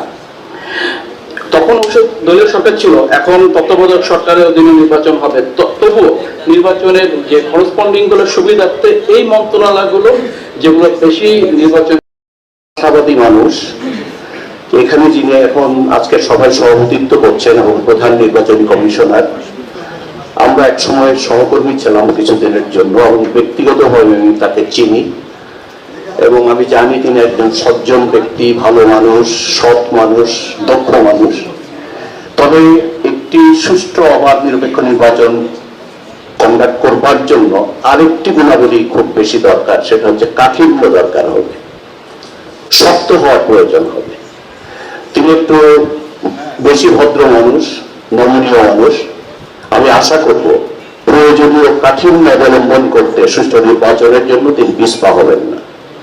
আমি খুব আশাবাদী। আমি মনে করি প্রথমে আমার ধারণা ছিল নির্বাচন হবে কিনা, আমি নিজেও সংশয়বাদী ছিলাম নির্বাচন হবে কিনা। বিশেষ করে জুলাই সনদের ব্যাপারে রাজনৈতিক ঐক্যমত প্রতিষ্ঠিত না হলে দেশের নির্বাচন যথাসময়ে অনুষ্ঠিত হবে কিনা এই সংশয় আমার মধ্যে ছিল, কিন্তু গতকালকে খানিকটা অগ্রগতি হয়েছে এবং দেখা গেছে যে রাজনৈতিক দলগুলো অন্তত পক্ষে গণভোটের ব্যাপারে ঐক্যমতে উপনীত হতে পেরেছে এবং আমার মনে হয় যে বাদ বাকি যে ভিন্নমত আছে এটা কেটে যাবে এবং যথাসময়ে নির্বাচন হবে এবং সুষ্ঠু নির্বাচন যে হবে এ ব্যাপারেও আমি খুবই আশাবাদী এবং 80% আশাবাদী। 20% এখন আমি রিজার্ভ রাখছি। বাংলাদেশ কিন্তু নির্বাচনটা সুষ্ঠু আবার নিরপেক্ষ নির্বাচন হচ্ছে, আনন্দমুখর নির্বাচন হচ্ছে। বাংলাদেশের ঐতিহ্য অনেক আগে থেকে, সে ব্রিটিশ আমল থেকে এদেশের নির্বাচনী ব্যবস্থা গড়ে উঠেছে, নির্বাচনী প্রথা প্রতিষ্ঠান গড়ে উঠেছে, সুষ্ঠুভাবে অধিকাংশ নির্বাচনী হয়েছে। কিন্তু বাংলাদেশ আমাদের একটা স্বাধীন রাষ্ট্র প্রতিষ্ঠার পর দুর্ভাগ্যজনকভাবে যে আমরা নির্বাচনের ফলাফল সুষ্ঠু হবে তার জন্য রায়কে কার্যকর করবার জন্য আমরা মুক্তিযুদ্ধ পর্যন্ত গিয়েছিলাম। সেই মুক্তিযুদ্ধের মাধ্যমে অর্জিত রাষ্ট্রে আমরা কিন্তু সুষ্ঠু নির্বাচন ব্যবস্থা সবসময় অব্যাহত রাখতে পারিনি এবং গত টার্মে যা ঘটেছে নির্বাচনের নামে সেটা তো আমরা সকলেই জানি। এটার পিছনে একটা বড় কারণ হচ্ছে এই যে যারা নির্বাচনে প্রতিদ্বন্দ্বী, সেই প্রতিদ্বন্দ্বীরা রাষ্ট্র ক্ষমতায় থেকে তারা নির্বাচন পরিচালনা করতেন। এবার কিন্তু সেই ব্যবস্থাটা পরিসমাপ্তি ঘটেছে বা আপাত অবসান ঘটেছে। সুতরাং এখানে প্রতিদ্বন্দ্বী পক্ষগুলো কিন্তু রাষ্ট্র ক্ষমতায় থেকে নির্বাচন করবে না। সেই জন্য নির্বাচনকে কলুষিত করবার, নির্বাচনের ফলাফলকে যে ম্যানিপুলেট করবার জন্য যে ব্যবস্থাটা ছিল সেই ব্যবস্থাটা অনেকটা এখন নেই। ফর দ্যাট রিজন নির্বাচন কমিশন কিন্তু অনেকখানি বেশি তারা সুবিধা অর্জন করেছেন, স্বাধীনতা অর্জন করেছেন এবং রাষ্ট্রের তরফ থেকে, সরকারের তরফ থেকে কিন্তু তারা একটা নির্বাচনকে ম্যানিপুলেট করবার জন্য কোনো চাপের সম্মুখীন হবেন না, এটাই আমরা আশা করি, বিশ্বাসও করি। এখন কোত্থেকে আসতে পারে সেটা হচ্ছে প্রতিদ্বন্দ্বী পক্ষগুলোর মধ্যে কিন্তু নির্বাচনকে ম্যানিপুলেট করবার, ভোট কেন্দ্র দখল করবার, ভোট ডাকাতি করবার একটা প্রবণতা লক্ষ্য করা যেতে পারে, প্রবণতা সৃষ্টি হতে পারে, সেটাকে শক্তভাবে দমন করতে হবে। আমাদের দেশে যেটা সমস্যা সেটা হচ্ছে নির্বাচন কমিশনের কিন্তু স্বয়ংসম্পূর্ণ না। নির্বাচন কমিশনের কোনো নিরাপত্তা বাহিনী নাই, নির্বাচন কমিশনের ওই ধরনের, তাদেরকে প্রশাসনের উপর ডিপেন্ড করতে হয়, তাদেরকে আইন শৃঙ্খলা রক্ষাকারী বাহিনীর উপর ডিপেন্ড করতে হয়, সশস্ত্র বাহিনীর উপর ডিপেন্ড করতে হয়। কিন্তু এই সশস্ত্র বাহিনী থেকে শুরু করে পুলিশ পর্যন্ত, আনসার পর্যন্ত, প্রশাসন পর্যন্ত সবগুলো খুবই কলুষিত হয়েছে গত 15-16 বছরে। এইখানে প্রশাসনকে যেভাবে দলীয়করণ করা হয়েছে, এবং দলীয়করণের জন্য তিরস্কৃত নয়, পুরস্কৃত হয়েছে তারা। সুতরাং তারা মনে করে যে আমরা এই দলীয়করণকৃত পদক্ষেপ যদি আমরা নেই, তাহলে আমাদের কোনো তিরস্কৃত হতে হবে না। সুতরাং নির্বাচন কমিশনকে সবচেয়ে গুরুত্বপূর্ণ কাজ যেটা, নির্বাচন পরিচালনার সঙ্গে যারা জড়িত থাকবে, সশস্ত্র বাহিনী বলেন, পুলিশ বলেন, আনসার বলেন, বিজেপি বলেন, অথবা এই যে সিভিল অ্যাডমিনিস্ট্রেশন যেটা বলেন, এদের কাছে খুব কঠোরভাবে এই বার্তা পৌঁছাতে হবে যে না, কোনো পক্ষপাত করা যাবে না রাষ্ট্রের কর্মচারী হিসেবে। কমিশনও রিকগনাইজ করেছে, সেটা হচ্ছে ইলেকশনের জন্য সবচেয়ে বড় চ্যালেঞ্জ হচ্ছে সোশ্যাল মিডিয়া এবং এআই যেটা খুব একটা নাকাল পরিস্থিতি তৈরি করবে, এতে কোনো সন্দেহ নেই। কমিশন বলছে যে প্রস্তুতি আছে, ভালোই আছে, কিন্তু প্রস্তুতির মাত্রাটাও বুঝতে হবে। আমরা ব্রিফিংয়ে সবসময় শুনি যে ভালো প্রস্তুতির কথা, কিন্তু চ্যালেঞ্জের কথা আমরা খুব কম জানি। এই যে এআইকে, প্রযুক্তিকে মোকাবেলা করা, মানে প্রযুক্তির ব্যবহারকে মোকাবেলা করবার জন্য যে প্রস্তুতি, সেটা কতটুকু সেটা ভাববার বিষয় আছে। কারণ গণমাধ্যম আমাদের দেশে আমরা কিন্তু সম্পূর্ণভাবে টেকনোলজিক্যালি অতটা সাউন্ড না যে ফেক নিউজকে আমরা মোকাবেলা করতে পারবো। ইলেকশন কমিশন অ্যাজ এ যে মাইলস্টোনের যে জেট ক্র্যাশ হয়েছে, 10 মিনিটের মধ্যে ফেক ভিডিও এবং ছবি সোশ্যাল মিডিয়াতে ছেড়ে গেছে। বলা মুশকিল ছিল যে কোনটা সঠিক এবং ব্যাঠিক। ইলেকশন কমিশনও যেটা হবে, এমনও হতে পারে যে চিফ ইলেকশন কমিশনার যেখানে যাননি ওনাকে ওখানেই নিয়ে গেছেন, উনি যা বলেননি ওনাকে দিয়ে তাই বলিয়েছেন। একটা বিশাল চ্যালেঞ্জ। এটা একটা এআই এর দিক থেকে বলবো। আর আমি খুব দ্রুত শেষ করবো যে আর একটা জিনিস হচ্ছে যে ইলেকশন কমিশন যেভাবে কাজ করে, ইলেকশন কমিশনের নিজস্ব কর্মকর্তা দিয়ে কিন্তু নির্বাচন হয় না। ইলেকশন কমিশনকে প্রশাসনকে লোক নিয়ে অ্যাবজর্ভ করে তাদেরকে মাঠ পর্যায়ে নির্বাচন প্রস্তুতির জন্য কাজে লাগাতে হয়, এবং এর মধ্যে রিটার্নিং অফিসার, প্রিজাইডিং অফিসার হচ্ছে সবচেয়ে গুরুত্বপূর্ণ। এই ওনাদেরকে যখন অ্যাবজর্ভ করা হয়, ওনারা কিন্তু সবাইকে ইলেকশন কমিশনের সেন্টিমেন্টের সাথে যেটা একমত এমন নয়। এটার জন্য একটা দীর্ঘ প্রস্তুতি এবং অ্যাক্লিমেটাইজেশনের প্রয়োজন হয়। নিশ্চয়ই আপনারা করছেন, কিন্তু একটা বিরাট বিষয়। ইলেকশন, যারা ইলেকশন কমিশনের কর্মকর্তা নন, ইলেকশনের তারাই ইলেকশনের কমিশনের পক্ষ হয়ে কাজ করছেন, জনগণের পক্ষ হয়ে কাজ করছেন। তো আমরা যে কথাটা বলছি, সেই কথাটা যে আমরা একটা ভালো সুষ্ঠু নির্বাচন চাই, তাহলে আমাদের ইন্টারনাল যে চ্যালেঞ্জেস গুলো আছে সেটার উপর ফোকাস দিতে হবে। একটা ভালো, আপনি ছিলেন আমাদের তথ্য মন্ত্রণালয়ের সঙ্গে একটা সভা হয়েছিল, ওখানে বলেছিলাম স্যার যেদিন ফলাফল ঘোষণা করার সময় বাংলাদেশ টেলিভিশন এবং বাংলাদেশ বেতারের যে ফলাফলের সাথে স্যার ক্রমান্বয়ে প্রাইভেট চ্যানেলগুলোর ফলাফলগুলো বড় ধরনের গ্যাপ তৈরি হয়। এটা স্যার এক ধরনের কনফিউশন তৈরি করতে পারে। সেজন্য আমি বলছি যে যেহেতু প্রাইভেট চ্যানেলগুলোর উপর কোনো রেস্ট্রিকশন আরোপ করা যাবে না, সেই কারণে আমাদের স্যার এই গ্যাপটা দূর করার জন্য স্যার আরেকটু কোনো ঠিকঠাক কোনো ব্যবস্থা নেওয়া যায় কিনা। কারণ আমরা তো স্যার আপনারা নির্বাচন কমিশন থেকে অথেন্টিকেট না করা পর্যন্ত আমরা স্যার কোনো নির্বাচনের ফলাফল প্রকাশ করি না, প্রাইভেট চ্যানেলগুলো আগে করে ফেলে। এটা স্যার বড় ধরনের গ্যাপ তৈরি হওয়ার অতীতে আমরা দেখেছি, সেটা একটু দূর করা দরকার। আর এক্ষেত্রে স্যার আমি এর আগে আমাদের তথ্য মন্ত্রণালয়ের সাথে নির্বাচন কমিশনের গত মিটিং আমি বলেছি যে বাংলাদেশ টেলিভিশন এবং বাংলাদেশ বেতারে সারা দেশে অসংখ্য স্যার সংবাদদাতা আছে, যে এখানে স্যার ইলেকশনের ব্যাপারে একটু প্রশিক্ষণের ব্যবস্থা করা যায় কিনা। ধন্যবাদ স্যার। বক্তব্য প্রদান করতে পারেন। আমাদের যে ব্রিগেডিয়ার সদর সাহেব কমিশনার, আপনারা অনেকগুলো ইস্যু রেজ করেছেন যেগুলোর দায়িত্ব জুরিসডিকশনে পড়ে, এই জন্য I will request him to respond to your concern. আমি আপনাদের ইস্যুস বলবো, কনসার্ন আপনারা যে কনসার্ন এক্সপ্রেস করেছেন এর অলমোস্ট সবগুলাই ওনার দায়িত্বের মধ্যে পড়ে। এই জন্য ওনাকে আমি রিকোয়েস্ট করতেছি two respond to your concern. আসসালামু আলাইকুম। আমি স্যার এটাকে ওইভাবে না দেখে আমি বরং দেখতে চাই, আমি একটা সুযোগ হিসেবে দিতে চাচ্ছি আপনাদের উপস্থিতিটাকে কিছু বিষয়ে। আমার যে ক্ষেত্রগুলো আছে তার বাইরে গিয়ে হয়তো আমি দু একটা বিষয় একটু রেসপন্ড করব, এবং এটা একটু ইরেগুলারলি আমি যেভাবে লিস্ট করেছি সেভাবে বলে যাচ্ছি। প্রথমত হচ্ছে হলফনামা নিয়ে একটি কথা এসেছিল যে হলফনামাতে মিথ্যা তথ্য বা অসত্য তথ্য থাকলে তাদেরকে যথাযথভাবে জবাবদিহিতার আওতায় আনা যায় না।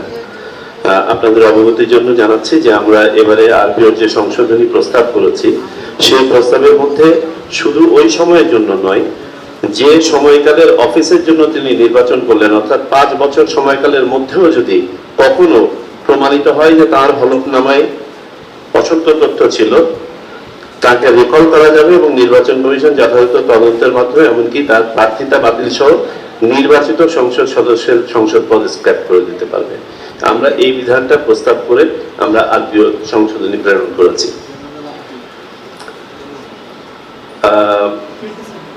সংলাপের একটি বিষয় এসছে, জি হ্যাঁ, এটাও আমরা এবার একটি বিধান করেছি যে প্রতিটি নির্বাচনী এলাকায়, সংসদীয় এলাকায় আমাদের নির্বাচন কমিশনের তত্ত্বাবধানে সকল প্রার্থীকে একটি প্ল্যাটফর্মে এনে তাদের যে ইয়ে আছে ডিক্লারেশন হোক অথবা তাদের দলীয় যে অবস্থান আছে সেটা তুলে ধরবেন। আইন শৃঙ্খলা রক্ষাকারী বাহিনী, আমি যেহেতু আইন শৃঙ্খলা কমিটি হেড করছি, আইন শৃঙ্খলা বাহিনী নিয়ে যে কথাগুলো এসছে একদম যৌক্তিক। আপনারা সবাই এটা উপলব্ধি করছেন যে কিভাবে প্রথমত হচ্ছে একটা ট্রমার মধ্যে দিয়ে একটা কিছু কিছু বাহিনী গিয়েছে, আর পাশাপাশি এর বাইরেও গত 15-16 বছর ধরে যে কালচারাল পরিবর্তন হয়েছে এবং ডেলিভারির যে ইনক্লুশন হয়েছে, এইগুলো তো ওভারনাইট আমরা সমাধান করতে পারছি না। তবে আমি একটা আশার জায়গা বলতে চাই, দিস ইজ, আপনি বলতে পারেন যে একটা counter spin to whatever we discuss. সেটা হচ্ছে আমাদের খুব শক্তিশালী আইন শৃঙ্খলা রক্ষাকারী বাহিনী হয়তো বা ছিল গত নির্বাচনগুলোতে, কিন্তু তারা কোন ভূমিকায় ছিল? তারা তো নির্বাচনকে খারাপ করার কাজটা করেছে অত্যন্ত শক্তিশালী অবস্থানে থেকে। এবারে হয়তোবা তারা অতখানি শক্তিশালী থাকবে না, কিন্তু নির্বাচন ভালো করার জন্য কাজ করবে। আমরা এটা মাথায় রাখলে আমার মনে হয় তারাও একটু কনফিডেন্সের জায়গা ফেরত পাবে, এবং আমরা আশা করতে চাই আমাদের, তবে হ্যাঁ, ডেফিসিয়েন্সি গুলোকে আমরা অ্যাড্রেস করার চেষ্টা করছি। আমাদের সম্মুখ যা যা সক্ষমতা আছে ন্যাশনালি, ইলেকশন কমিশন যেখানে যেখানে হাত রাখতে পারে, এমনকি আমরা রোভার স্কাউটদেরকে সম্পৃক্ত করার, আইন শৃঙ্খলা বাহিনী না হোক অন্তত পক্ষে ভলান্টিয়ার আকারে কেন্দ্রগুলোতে চিন্তা ভাবনা করছি। যদিও বা এখানে কথা এসছে যে রোভার স্কাউট যেহেতু তারা বয়সে একটু বড় হয়ে গেছে, তারা সাম্প্রতিক সময় কোনো রাজনৈতিক কর্মকাণ্ডের সাথে নিজেরা সম্পৃক্ত হয়ে গেছে কিনা, সেই ক্ষেত্রে তারা কি নিরপেক্ষভাবে কাজ করতে পারবেন ইত্যাদি। তো সবকিছু বিবেচনায় নিয়ে মুদ্রা কথা হচ্ছে আমরা আমাদের সম্পূর্ণ শক্তিটাকে যাতে করে হারনেস করতে পারি সে ব্যবস্থা করছি। পর্যবেক্ষক নিয়ে আপনাদের একটা অবজারভেশন হচ্ছে, আপনাদের অবগতির জন্য বলে আমরা 300+ অ্যাপ্লিকেশন পেয়েছিলাম। এটা আমাদের স্ক্রুটিনির পরে আমাদেরকে আনফরচুনেটলি এই নির্বাচন কমিশনের জন্য সীমাবদ্ধতার জায়গা যেটা দাঁড়িয়েছে গত 3টা নির্বাচন। গত 3টা নির্বাচনকে জাস্টিফাই করে রেটিফাই করে যেসব সংস্থা প্রতিবেদন দিয়েছে, আনফরচুনেটলি তাদেরকে আমাদের ড্রপ করতে হয়েছে। সো আমাদের স্ট্রিমে আমরা we lost a good number. এর বাইরে আমাদেরকে সরাসরি ভাবে রাজনৈতিক পদ পদবি ধারণ করেছিলেন এমন কোন ব্যক্তি কোন প্রতিষ্ঠানে ছিলেন, তিনি যে রাজনৈতিক দলেরই হোক না কেন অফিস বেয়ারার ছিলেন, তাদেরকে আমরা বাদ দিয়েছি। যদিও বা আমাদের মাঠ পর্যায়ে আপনার বিভিন্ন সংস্থার প্রতিবেদন প্লাস ভেরিফিকেশনে উঠে এসছে কিছু কিছু যে এখানে অমুক রাজনৈতিক দলের মতাদর্শ সম্পন্ন লোক আছে, এবং মতাদর্শ তো থাকতেই পারে, আমরা তাদেরকে বাদ দেই নাই, ইরেসপেক্টিভ বাদ দেই নাই, তাদেরকে রেখেছি।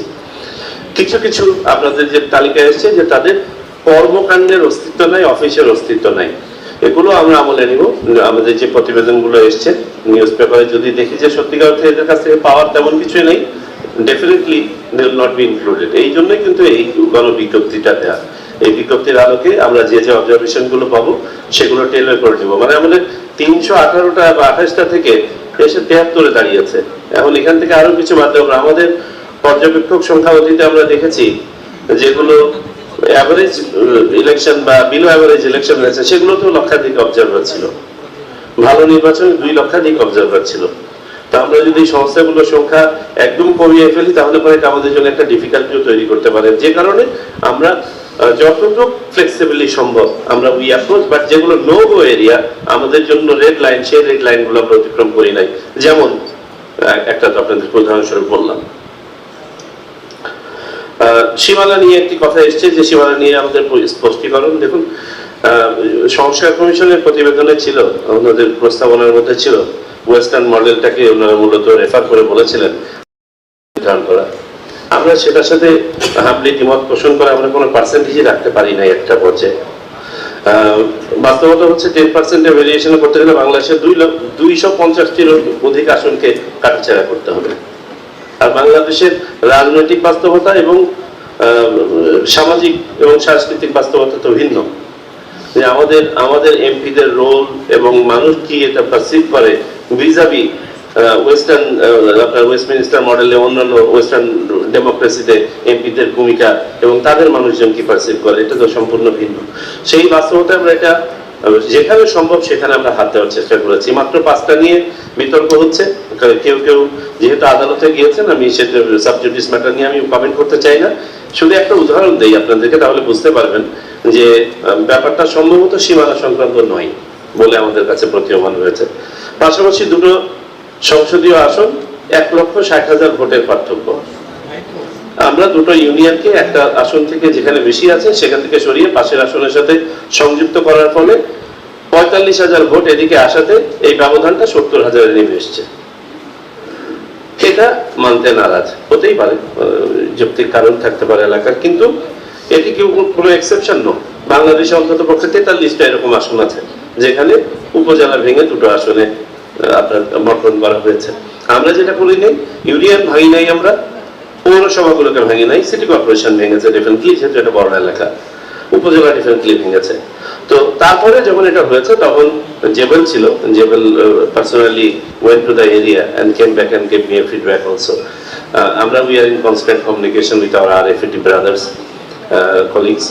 তো আমরা উপলব্ধি করতে পারি যে এর ভেতরে আসলে অন্তর্নিহিত কারণ একটু ভিন্ন। তো সেগুলো যাতে যথাযথভাবে অ্যাড্রেসড হয় আমি জানি যে সেগুলোর ব্যবস্থা নেওয়া হচ্ছে। ভোটার তালিকা রিলেটেড একটা বক্তব্য এসছে, আমি বিনীতভাবে বলছি যে ভোটার তালিকায় আপনার বাড়ি বাড়ি যাওয়াটা কিন্তু বাধ্যতামূলক নয়। আনফরচুনেটলি এটা আমাদের এখনো অনেকে মনে করেন আমার বাড়িতে আসলে তারপরে আমি ভোটার হতে পারি। আমি আজকে আমার ঘরে বসে 18 বছর বয়স হয়ে গেছে, আমি ভোটার হতে পারি। আমি অনলাইনে অ্যাপ্লিকেশন করব, আমাকে যখন ডেট দেওয়া হবে আমি গিয়ে শুধু অফিস দেওয়ার জন্য নিকটস্থ অফিসে যাব, এটুকুই কাজ, এর বেশি কাজ নয়। তারপরেও সবাই ভোটার, যে আমরা এবার বাড়ি বাড়ি যাওয়ার কারণ প্রয়োজনীয়তাটা বোধ করি মূলত এই ভোটার তালিকা নিয়ে অনেক বিতর্ক ছিল। আমরা নিশ্চিত হতে চেয়েছি যে অন্তত বিতর্কগুলো কেটে যায়। এখন সমস্যা কি থাকতে পারে ভোটার তালিকায়? মূলত দুটো সমস্যা থাকতে পারে। একটা হচ্ছে এখনো বাদ পড়া ভোটার থাকতে পারে, আর এখনো মৃত ভোটার অনেকে থাকতে পারে এই তালিকার মধ্যে। মৃত ভোটারের ব্যাপারটাও আবার একটু রিলেটিভ, যে অনেকে সরকারি কর্মচারী আছে যতদিন পর্যন্ত পেনশনটা সেটেল না হয়, ইত্যাদি সেটেল না হয়, তালিকার মধ্যে থেকে যায়। আর আরেকটা সীমাবদ্ধতা হচ্ছে আইনি সীমাবদ্ধতা। পরিবারের কোনো একজন সদস্যকে এসে মানে অ্যাপ্লিকেশনের মাধ্যমে মৃত ভোটারটা কাটতে হয়। আমাদের মনে হয় এটাকে রিভিউ করতে হবে ইন ফিউচার। আমরা যেটা উপলব্ধি করছি, মাঠ পর্যায়ে আমি গিয়ে দেখেছি আমাদের তথ্য সংগ্রহকারী বলছেন, স্যার এই মৃত ভোটার আছে, আমি নিশ্চিত ভাবে জানি যে এই ব্যক্তি মারা গেছেন, উনি আমার পাশের বাড়ি, কিন্তু কাটতে দিচ্ছে না। কেন? স্যার উনি বয়স্ক ভাতা পান। সো এই যে বাস্তবতাগুলো, এগুলোকে ধারণ করে আমার মনে হয় আমাদেরকে ইন ফিউচার আরো অ্যাকোমোডেট করতে হবে। আর ভবিষ্যতে বাড়ি বাড়ি যাওয়ার এই ইয়ে থেকে বের হয়ে আসতে হবে। যেহেতু এখন আমরা মোটামুটি সবাই ওয়াকিবহাল হয়ে যাচ্ছি, সরকারও চেষ্টা করছেন দোরগোড়ায় এই সেবাগুলোকে নিয়ে যাওয়া। আমি এখন মূল দুটো জায়গায় আসি। একটা হচ্ছে সোশ্যাল মিডিয়ার অপব্যবহার এবং কৃত্রিম বুদ্ধিমত্তার অপব্যবহার। এটা নিয়ে সকালের সেশনে আমি বলেছি, আবারও বলি, these are global challenges, seriously global challenges, আমাকে কমিশনের পক্ষ থেকে দায়িত্ব দেওয়া হয়েছিল বিভিন্ন ইলেকট্রাল বডির সাথে মিটিং করার। আমি 2 ডজনের অধিক ইলেকট্রাল বডির সাথে মিটিং করেছি, সবাই একই কনসার্ন এক্সপ্রেস করেছে এবং কনসার্নের বক্তব্যটা ছিল এরকম, মানে মোর দ্যান হাফের পক্ষ থেকে বক্তব্যটা ছিল এরকম যে election today is being free but not fair, intervention of AI and social media. আর আরো কতগুলো আপনার গ্লোবাল স্ট্যাটিস্টিক্স সামনে এসছে যে এই ধরনের সোর্সের শতকরা 50% সোর্সকে ট্রেসই করা যায় না। 50% অধিক সোর্স ট্রেসই করা যাবে না যে কোত্থেকে আসছে, ব্যক্তি বা প্রতিষ্ঠানকে আপনার ইয়ে করা যাবে না, ন্যাপ করা যাবে না। দ্বিতীয়ত হচ্ছে একটা বড় সংখ্যা আপনার যে বাউন্ডারি আছে বাউন্ডারির বাইরে থেকে অরিজিনেটেড, দেশের বাইরে থেকে।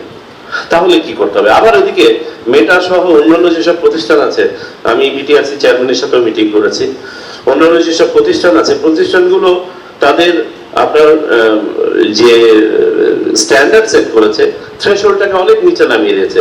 আমার আপনার চোখে যেটাকে মনে হচ্ছে যে এটা সঠিক নয়, এই তথ্য বা এই উপাত্তটা বা এই ছবিটা, তাদের কাছে তাদের স্ট্যান্ডার্ডে তারা এটা ডিসকোয়ালিফাই করছে না।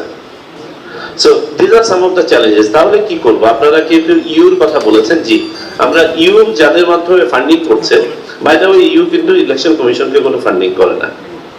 ইউ আমার জানা মতে এই পর্যন্ত 4 বিলিয়ন ইউরোর একটা ফান্ড তৈরি করেছেন। আমাদের বাংলাদেশ নির্বাচন কমিশনের সরকার কর্তৃক যে বাজেট আছে সেই budget is more than $275 million.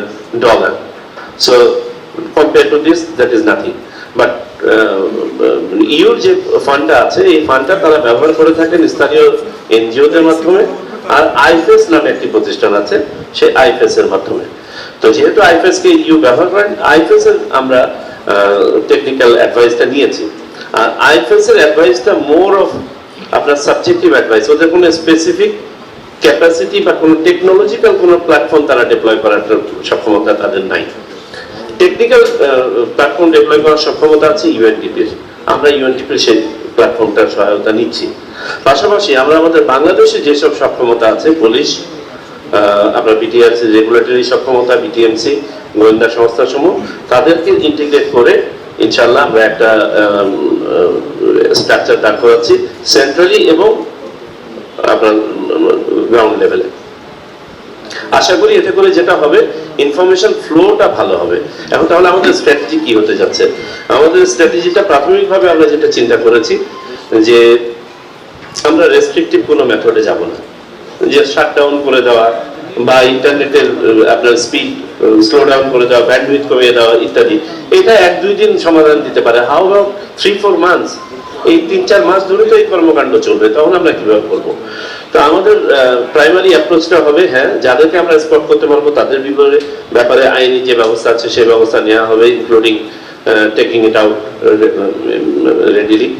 আর বাকিদের জন্য আমাদেরকে মনে হয় ভালো ইনফরমেশন দিয়ে খারাপ ইনফরমেশনকে ফাইট করতে হবে। That is the only way, and this is also a global practice, যে আমরা যত ভালো তথ্যের প্রবাহ, সঠিক তথ্যের প্রবাহ, সত্য তথ্যের প্রবাহ বাড়াতে পারবো, ততই আপনার মিথ্যা তথ্য বা অপতথ্যগুলো মাইনরিটি হবে। তবে having said that, this is a serious challenge to the extent শ্রীলঙ্কার একটা এক্সপিরিয়েন্স সেদিন আমাদের সাথে শেয়ার করলেন। যেদিন থেকে আপনার প্রচারণা বন্ধ হয়ে যাবে তার ঠিক আগ মুহূর্তে জনৈক প্রার্থীর নাম দিয়ে এআই তে তার ভয়েস ক্লোন করে বলেছে, আমি অমুক প্রার্থীর সমর্থনে আমার প্রার্থীটা উইথড্র করলাম। ভেবে দেখেন দ্য ডিজাস্টার।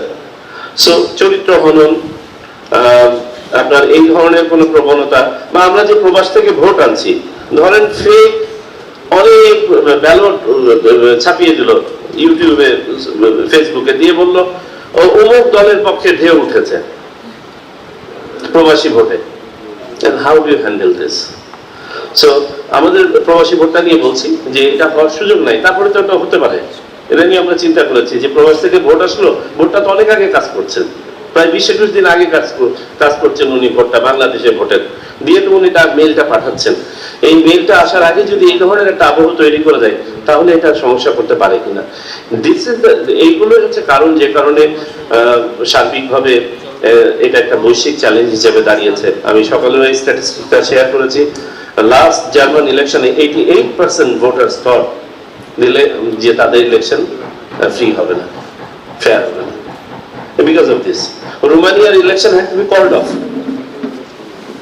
করতেই পারেন রাশিয়ান ইন্টারভেনশনের কারণে, আপনার এই সোশ্যাল মিডিয়া ইন্টারভেনশনের কারণে। সো আমরা জানি চ্যালেঞ্জটা আছে, অন্তত পক্ষে আমরা জানি চ্যালেঞ্জটা আছে।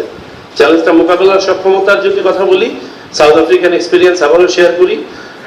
গত 3 নির্বাচন ধরে তারা সক্ষমতা তৈরি করে, আমি যখন তাদের ইলেকশন কমিশনারের সাথে মিটিং করছিলাম জুমে, উনি বললেন আমাদের চেয়ে আমাদের প্রতিপক্ষ যাদেরকে আমরা ফাইট করছিলাম তারা 3.5 গুণ বেশি প্রস্তুত ছিল। এটা হচ্ছে আমাদের স্ট্যাটিস্টিক্যাল মানে রিভিউ। সো আমরা চেষ্টা করছি আমাদের যেসব অর্গানাইজেশনাল ক্যাপাসিটি আছে, অর্গানাইজেশনাল ক্যাপাসিটি, আমাদের ইনস্টিটিউশনাল যে ক্যাপাসিটি গুলো আছে বিভিন্ন শিক্ষা প্রতিষ্ঠানে, তাদেরকে ইন্টিগ্রেট করে ইয়াং জেনারেশন যারা কোয়াইট ইয়েসাবি তাদেরকে ইন্টিগ্রেট করে আমরা অন্তত পক্ষে স্পটিং এবং এগুলোর বিপক্ষে কাউন্টার ন্যারেটিভ গুলো তৈরি করা, যেগুলোকে টেক আউট করা যায় সেগুলোকে টেক আউট করা ইত্যাদি মিলিয়ে একটা মানে কোলাবোরেটিভ একটা অ্যাপ্রোচের মাধ্যমে আমরা এটাকে হ্যান্ডেল করতে চাচ্ছি। এবং এই একটা ক্ষেত্রে আমি মনে করি আপনাদের সমর্থন আমাদের একান্তভাবে প্রয়োজন, এবং আপনারা যদি ইনশাআল্লাহ আমাদের পাশে থাকেন আমরা আশা করি will be able to set a good global standard. আমি ওসিবি নিয়ে 2টা কথা বলে শেষ করি। আউট অফ কান্ট্রি ভোটিং বা পোস্টাল ব্যালটের মাধ্যমে আউট অফ কান্ট্রি, এই প্রভিশনটা ছিল আমাদের আরপিওতে ছিল, কিন্তু কোনোদিনই এটা কার্যকর হয়নি because of the structural limitation in it. এটার যে ইনহেরেন্ট সীমাবদ্ধতাটা ছিল সেটা ছিল যে একজন ভোটারকে রিটার্নিং অফিসার বরাবর একটা আবেদন করতে হতো, সেই আবেদনের উপর ভিত্তি করে রিটার্নিং অফিসার তার হাতে যখন ব্যালট বক্সটা গিয়ে ব্যালট পেপারটা গিয়ে পৌঁছাতো তখন তিনি একটা ব্যালট পেপার পোস্টের মাধ্যমে পাঠাতেন ভোটারের কাছে, ভোটার ভোট দিয়ে ফেরত পাঠাতো।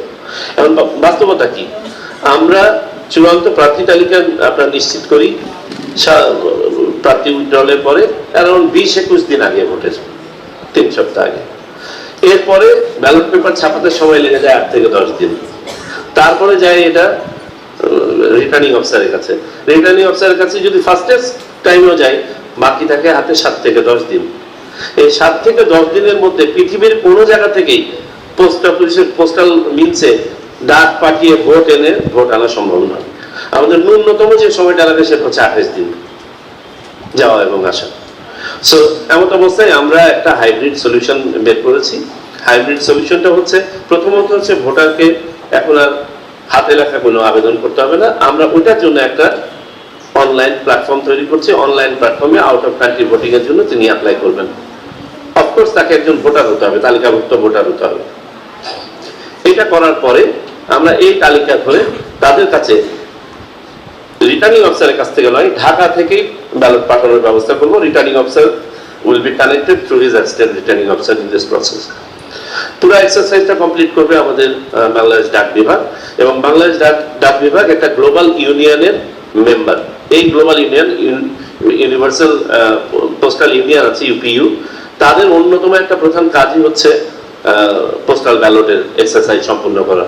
পৃথিবীর 178টা দেশের মধ্যে 115টা দেশে কিন্তু আউট অফ কান্ট্রি ভোটিং এর প্রভিশন আছে গণতান্ত্রিক দেশে, এবং এদের একটা বড় অংশ পোস্টাল ব্যালটের মাধ্যমে ভোট কালেক্ট হয়। সুতরাং this is not something foreign to that community. So তারা এটা জানেন। চ্যালেঞ্জগুলো কি, ভোটাররা যদি তাদের অ্যাড্রেস লিখতে ভুল করেন, আমাদের অনেক ভোটার আছেন একসাথে একটা জায়গায় থাকেন, বিশেষ করে মিডল ইস্টে অনেক আমাদের ব্লু কলার আমাদের ব্রাদাররা আছেন যারা একই হয়তো ঘরে 8-10 জন থাকেন, এই ঘরের ঠিকানা নাই। এখন আমরা এটা বিকল্প খোঁজার চেষ্টা করছি যে পিক আপ পয়েন্ট মেথডে তারা এটা নিতে পারেন কিনা, এরকম একটা মেথড গ্লোবালি আছে। চলো, this is another challenge. Third challenge যেটা আমি বললাম, যদি কেউ যদি তার ডিক্লারেশন সত্ত্বেও তাকে কিন্তু একটা ঘোষণাপত্র স্বাক্ষর করতে হবে প্রত্যেক ভোটারকে, যে আমি আমার ভোটের গোপনীয়তা রক্ষা করব এবং আমি নিজেই ভোট দিয়েছি, কারো দ্বারা প্রভাবিত হয়ে দেই নাই। তারপরেও যদি কেউ ডিসক্লোজ করেন, এই বিহেভিয়ারটা আমাদেরকে হার্ট করতে পারে। আর ভোটটা কিভাবে হবে আপনারা যদি জানতে চান, আমরা ব্যালটটা অনেক আগে পাঠিয়ে দিচ্ছি, যে কারণে এই ব্যালটটা হবে বাংলাদেশের ব্যালটের চেয়ে ভিন্ন। এই ব্যালটে 115টা প্রতীক সবকটাই থাকবে, সাথে না ভোটের প্রতীকও থাকবে, অর্থাৎ 116টা প্রতীক থাকবে। এই ব্যালটটা তার কাছে চলে যাবে, ওনার কাছে একটা ইনস্ট্রাকশন দেওয়া থাকবে ইন্ডিভিজুয়াল ভোটারকে যে আপনি এত তারিখের আগে ভোট দিবেন না, ওনাকে ওই নির্দিষ্ট তারিখ পর্যন্ত অপেক্ষা করতে হবে। সেটা হচ্ছে আমাদের প্রতীক বরাদ্দের তারিখ এবং প্রার্থী তালিকা চূড়ান্ত হওয়ার যে তারিখটা, সেই তারিখটা। এরপরে তিনি যে অ্যাপের মাধ্যমে অ্যাপ্লাই করেছেন ওই অ্যাপে পেয়ে যাবেন ওনার সংসদীয় আসনে চূড়ান্ত প্রার্থী তালিকা এবং তাদের প্রতীক। তিনি সেটা দেখার পরে ভোটটা দিবেন, সেই প্রতীকে ভোটটা দিবেন, ডিক্লারেশন সাইন করবেন। এটা আবার রিটার্ন যে খামটা, রিটার্ন খামও ওনাকে দেওয়া আছে, রিটার্ন খামে ঢোকাবেন, সিল করবেন, পাঠিয়ে দিবেন। এটা হচ্ছে পদ্ধতি। পাঠাবেন সরাসরি রিটার্নিং অফিসারের কাছে। ঢাকাতে এটা অ্যাকুমুলেট হওয়ার পরে post office under security arrangement স্ব সংসদীয় আসনে এটা যতবারে প্রয়োজন হয় ততবারে এইগুলো পাঠিয়ে দিবেন।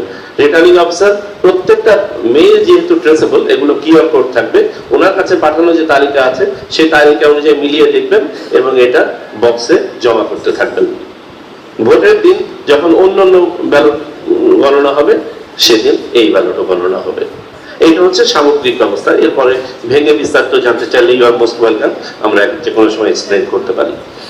তো it has lot of challenges এবং গ্লোবাল এক্সপিরিয়েন্স হচ্ছে কমপক্ষে 10 বছরের ট্রায়াল না করে কেউ এটা স্টেপ ইন করে নেই। সেখানে আমরা বলতে পারেন 6 মাসের মধ্যে আমরা এটার মধ্যে স্টেপ ইন করছি, একটা প্রতিশ্রুতি রক্ষা করার জন্য এবং প্রত্যাশা মেটানোর জন্য। প্রত্যাশা যে কোন পর্যায়ে, আমি কয়েকটা মিটিং করেছি, জুম মিটিং করেছি লন্ডনের সাথে এবং ইউকের সবগুলো মোটামুটি শহরের সাথে, আমাদের প্রবাসীদের সাথে। গত সপ্তাহে আমি প্যারিসে ছিলাম। I had a 3 hours meeting with our diaspora. সীমাহীন প্রত্যাশা, সীমাহীন প্রত্যাশা এবং যৌক্তিক প্রত্যাশা। তো আমরা অন্তত এতটুকু ওনাদেরকে বলেছি যে আমরা ইনশাল্লাহ শুরু করব এবং যে কোনো গ্লোবাল স্ট্যান্ডার্ডের চেয়ে ইনশাল্লাহ বেশি সংখ্যক হবে, এ ব্যাপারে কোনো সন্দেহ নেই। তবে আমরা হয়তো আপনাদের সবার প্রত্যাশা একবারে মেটাতে পারবো না, এটা একটা বাস্তবতা। কারণ গ্লোবাল এক্সপিরিয়েন্সটাও আমি শেয়ার করি আপনাদের সাথে। গ্লোবাল এক্সপিরিয়েন্স হচ্ছে মাত্র 2.7% প্রবাসী সাধারণত প্রবাস থেকে ভোট দেওয়ার জন্য রেজিস্টার্ড হয়ে থাকেন। This is the global average, 2.7%। So ইন্ডিয়ার আমরা কথা বলি, যদি আমরা ইন্ডিয়া গত 3টা নির্বাচন ধরে প্রবাসী নির্বাচন অ্যারেঞ্জমেন্ট করছে। সর্বশেষ নির্বাচন, গত নির্বাচনে তাদের 4 কোটির মতো আনুমানিক প্রবাসী, কোথাও 3.5 কোটি বলে, কোথাও 4.5 কোটি, আমি বললাম 4 কোটি। 1,19,000 অ্যাপ্লিকেশন জমা পড়েছিল ভোটের জন্য, 1,19,000, এবং এর মধ্যে 89,000 ছিল from one single state, Kerala, একটু শিক্ষিত স্টেট, এই জন্য তার মানে ইট ওয়াজ অলমোস্ট ইনসিগনিফিকেন্ট। আর সম্ভবত অরিজিনাল ভোট কাস্ট হয়েছিল 2,900। একটা আর্টিকেল লিখেছেন ডক্টর আলিম, আমি আশা করেছিলাম প্রথম আলো এটা তাদের প্রিন্টেড ভার্সনে দিবে, কিন্তু আমি দেখলাম এটা তাদের অনলাইন ভার্সনে। ডক্টর আলিম প্রবাসী ভোটের যত চ্যালেঞ্জ নামে উনি একটা চমৎকার আর্টিকেল লিখেছেন। ওখানে আমি ওনার এই আর্টিকেল থেকে আমি স্ট্যাটিস্টিক্স গুলো রেফার করছি আপনাদেরকে।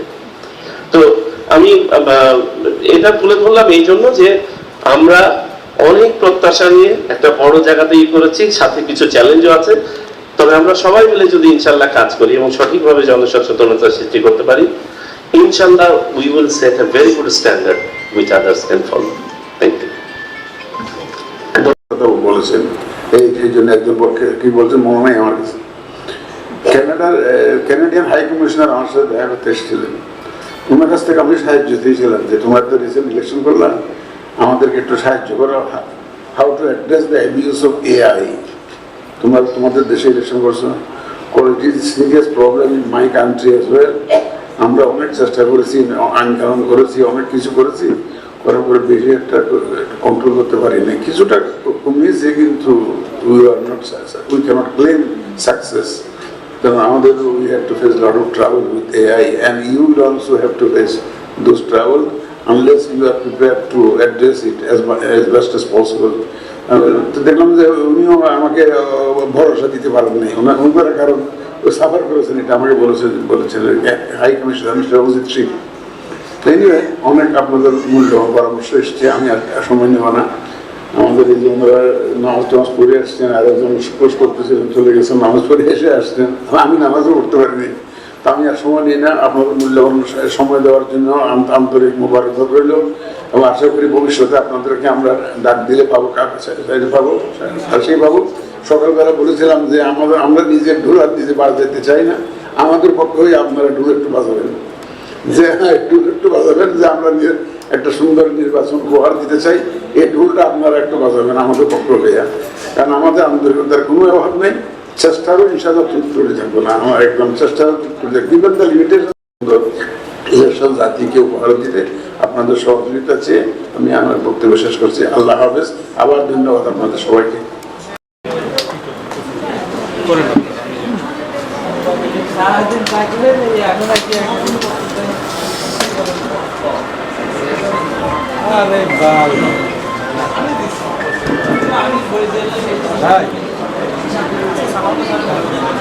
হ্যাঁ শেষ তো, বুঝাচ্ছি। হ্যাঁ